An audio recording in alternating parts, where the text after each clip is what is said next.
Once upon a time, there was a girl who always aimed high and inspired others to do the same. Her name was Michelle. Michelle grew up in the 1970s on the Southside of Chicago. She lived in a small brick house on a quiet street called Euclid Avenue and loved shooting hoops or riding her bike in the sunshine. Most of all, she loved her family. Michelle shared a bedroom with her older brother, Craig. After their parents put them to bed, Michelle and Craig often talked into the night and told jokes that made them laugh until their sides hurt. Michelle's mother taught her how to read and encouraged her to always speak up for herself. And though her father worked long hours at a city water plant, he taught Michelle about jazz and how to throw a mean right hook. Neither of Michelle's parents had finished college, but they were certain that Michelle and her brother would take a different path. If it can be done, you can do it, Michelle's mom said. And she was often right. Michelle was so smart and hardworking, she skipped second grade, and in middle school, she graduated second in her class. Still, Michelle was full of doubts. More than anything, she feared disappointing her parents. Whatever she did or became, she hoped she'd make her parents proud. She hoped that she would be enough.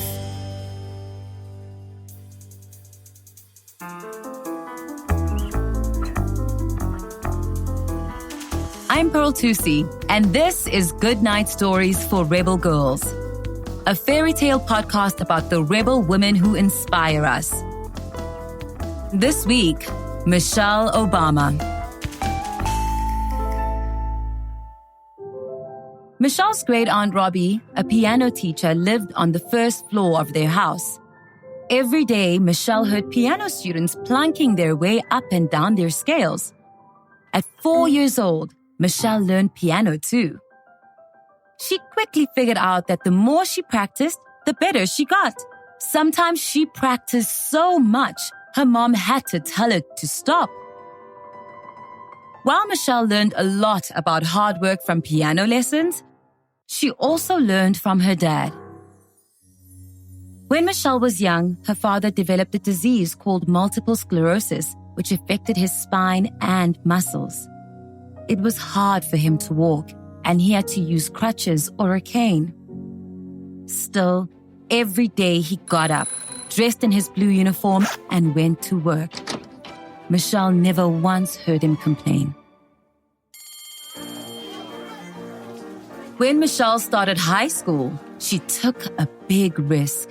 Instead of going to the high school near her house, she went to Whitney M. Young High School, a new magnet school that brought together talented students from across Chicago. This school offered her challenging classes and a diverse student body.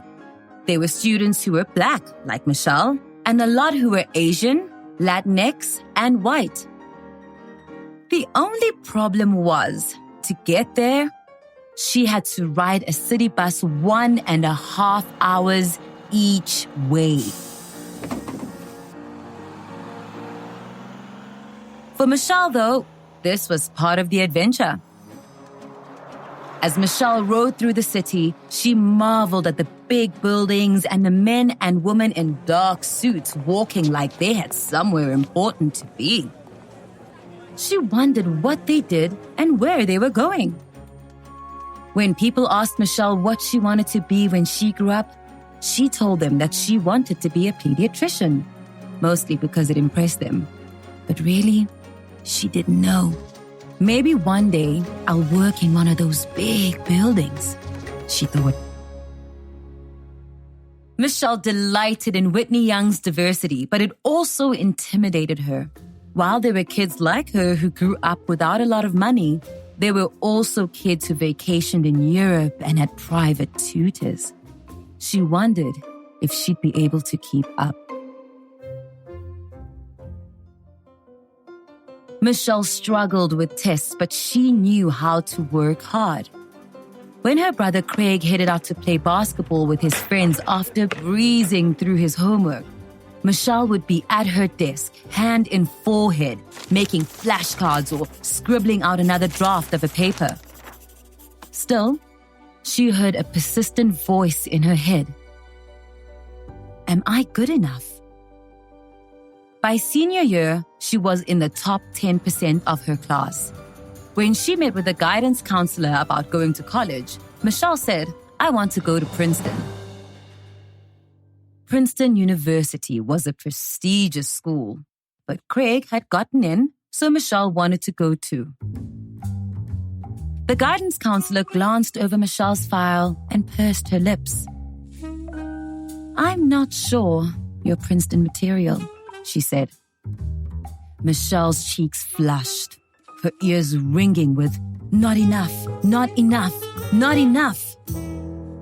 When she walked out of her appointment, though, instead of resignation, she felt anger. Then, her mom's words filled her head. If it can be done, you can do it. Michelle not only got into Princeton, but when she finished college, she was accepted to Harvard Law School, one of the best law schools in the United States. Afterwards, Michelle got a job at a law firm in Chicago. Her dream had come true. She was one of those women in a business suit walking down the street with passion and purpose. Well, with purpose at least. Now, at age 25, Michelle looked out of the windows of her high-rise office building and had other dreams. She'd been so busy showing the world she was good enough, she'd lost sight of what she wanted. In fact, she didn't know what she wanted, but she was pretty sure lawyer wasn't it. Michelle pushed these thoughts from her head. She had a good job, and she'd made her parents proud. That was what she'd wanted, right? Then, one summer, a memo came across her desk that would change the course of her life. Her bosses wanted her to be a mentor for a summer associate, a law school student from Harvard. She said yes, but didn't think much of it. All she remembered thinking was that he had a funny name, Barack Obama.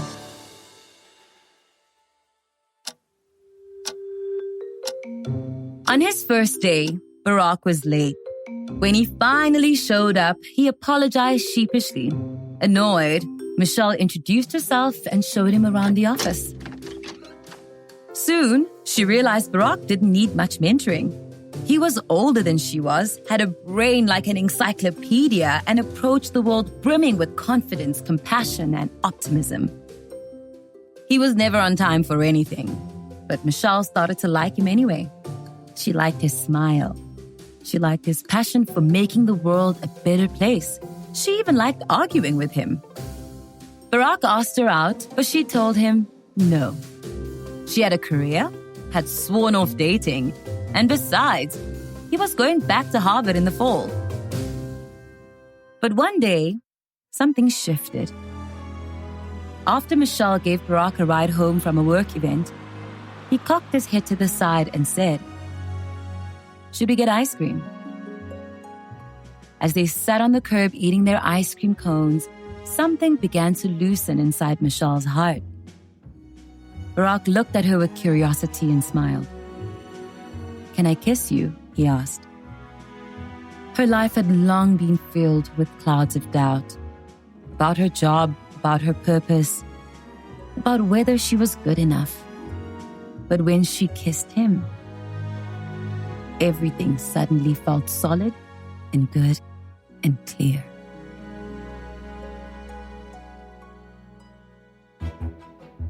Barack went back to school that fall, and over the next 2 years, they kept their relationship afloat with hours of phone calls and squeezing in visits whenever they could. Then, 2 difficult things happened that would shift Michelle's heart and move her life in unexpected directions. First, one of Michelle's best friends from college, Suzanne, was diagnosed with cancer. Michelle was certain she'd get better. But Suzanne's health never improved. At only 26, Suzanne passed away. Michelle was heartbroken. Then she experienced another loss. Her father, who was her rock, became very sick. Michelle visited him at the hospital and held his hand. He couldn't speak, but as she cried, he raised her hand to his lips and kissed it again and again. Michelle knew he was saying goodbye. Later that night, he was gone. Barack flew back for the funeral and held Michelle as she cried. Michelle leaned on her brother and mother too. All she had ever wanted to do was prove that she was enough. And she had. But what about the rest of it? Michelle thought. She'd been too busy with work to spare a visit to Suzanne before she slipped into a coma, and her dad? He was gone at just 55 years old. To her, the lesson was simple. Life is short and not to be wasted. Her doubts had clouded her vision for long enough. Michelle knew she had more to offer. It was time to figure out what that was. When Barack finished law school, he got a job and moved in with Michelle and her mom in their house on Euclid Avenue. Michelle said yes when Barack asked her to marry him, and she said yes to a new job at City Hall. The job would mean a pay cut, but she'd be making a difference in her community. In the meantime, Barack had his own dreams. He wanted to become a state senator. "I think you'll be frustrated," Michelle said. "If you end up getting elected, you're going to go down there and nothing will get accomplished, no matter how hard you try. It'll drive you crazy." "Maybe," Barack said, shrugging, "but maybe I can do some good." Michelle had her reservations, but Barack had always supported her dreams, so she decided to support his too. Barack won his first election in 1996. He became an Illinois state senator, and several years later, in 2004, he became a U.S. senator. During this time, Michelle gave birth to 2 daughters, Malia and Sasha, and embraced motherhood. At the same time, she continued finding community-based jobs that challenged her. But life was far from perfect.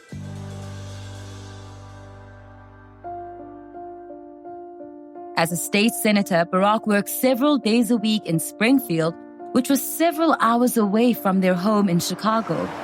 And once Barack entered national politics, he split his time between Washington, D.C. and Illinois. Often left home alone, Michelle was trying to raise 2 kids and work full-time while supporting her husband's political career. They fought a lot about it.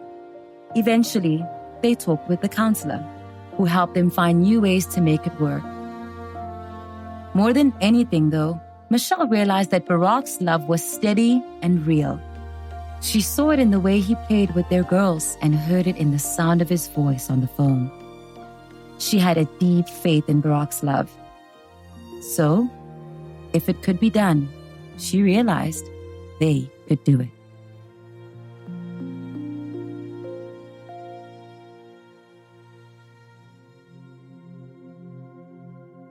As a U.S. Senator, Barack had landed on the national scene with a splash. Many people began to ask, will he run for president?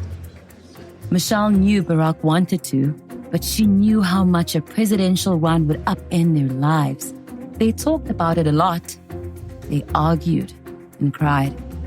Michelle didn't want him to run. But eventually, she said yes because she loved him. And she said yes even though she still held on to one painful doubt. She didn't think the U.S. was ready for a black president. She didn't think he could actually win. Michelle loved her girls fiercely. So when Barack asked her to campaign for him, she agreed on one condition. She had to be back in Chicago to put her kids to bed every night. Soon, Michelle found herself campaigning in living rooms and church basements across the U.S. No one told her what to do or say. She just spoke from her heart.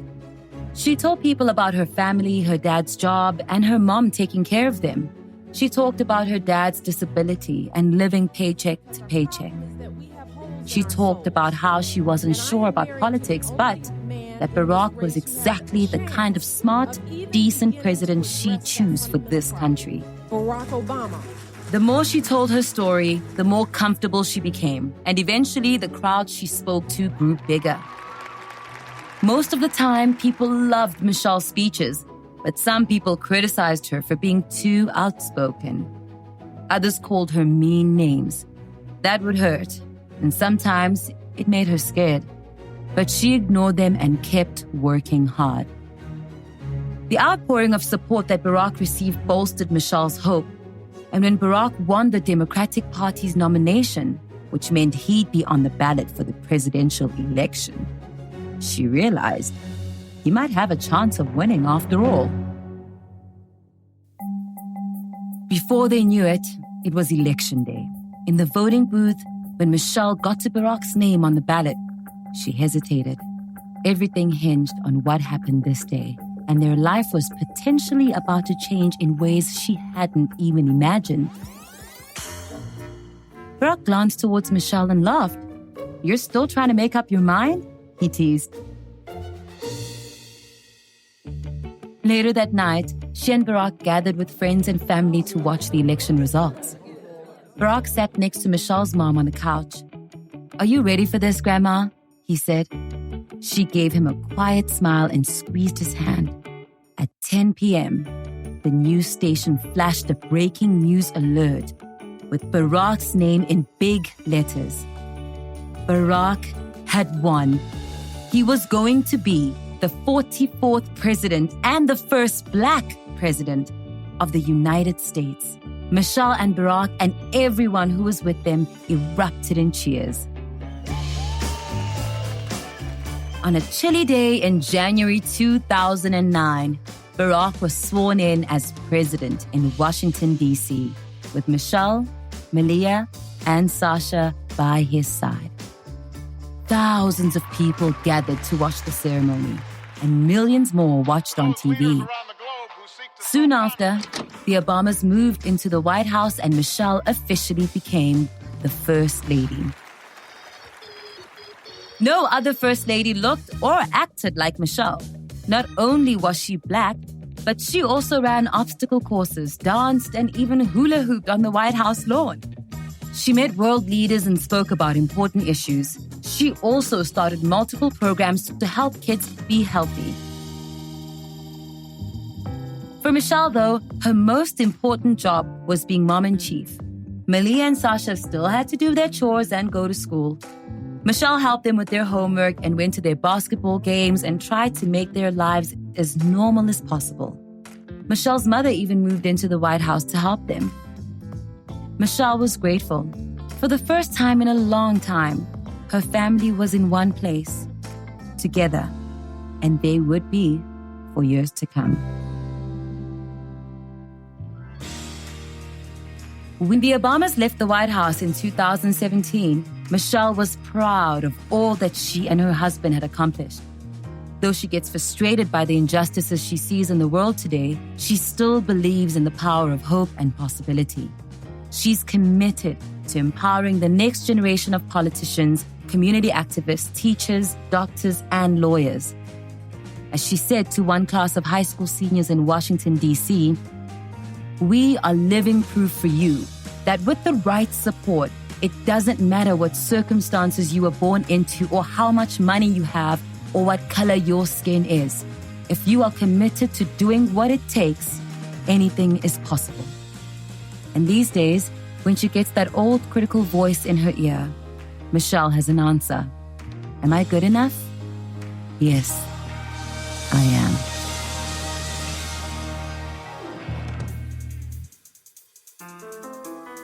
Hello, I'm Sadie from Nashville, Tennessee. Today's episode was hosted by Pearl Thusi. Pearl is a South African actress, model, television host, and radio personality. She currently stars as the title character in Queen Sono, Netflix's first African original series. This podcast is a production of Rebel Girls and Boom Integrated, a division of John Marshall Media. It's based on the book series Goodnight Stories for Rebel Girls. Our executive producers are Elena Fafili and Joy Folks. This season was produced by John Marshall Cherry, Sarah Storm, and Robin Lai. This episode was written by Alexis Stratton and edited by Joy Folks. Proofread by Mighty Vu. Original theme music was composed and performed by Aletra Barjaki, who has also sound designed this episode. Mattia Martelli was the sound mixer. Until next time, stay tuned and stay rebel.